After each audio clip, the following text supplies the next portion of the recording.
Mig langar að votta til að dýrða nafni fyrir himmelin faðir minn.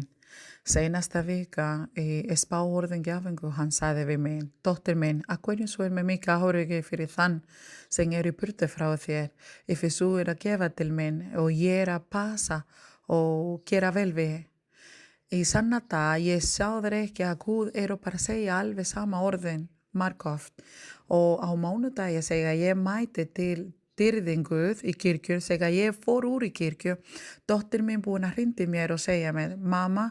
við í bandarmá hingar í León, það mikið elding og það kemur marga staði þá sem hún og við verðum að fara í burtu í borgina og mér langar ekki fara úr að því að mér langar ekki að geima dyrinn. Og svo tala ég með barninu mín og segja, þú á að vera órugi að því að þú á að fara í burtu og svo verður að geima svona dýri. Svo bróður svo síst það svona eins og ég dýna sambandi með dóttir minn og út af því það var ekki sambandi, ég getur ekki tala við hana.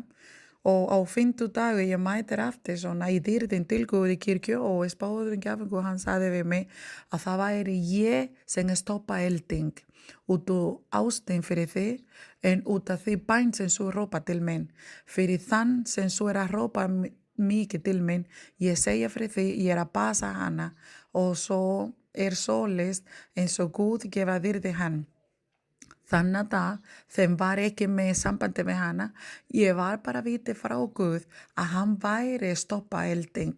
Þegar ég mætir í heim og tala með dóttir minn sem ég var í sambandi með hana, hún búin að segja til mig, ó mamma, þetta var kraftaverk Guð að því að elding var mjög næri heima og það kemur eins og stormu og slokka eldin og það væri engi húsu hinga þegar marga aðra bænu voru með mikið elding en lofi Guð að því að Guð búin að gera við hann í sama tíma.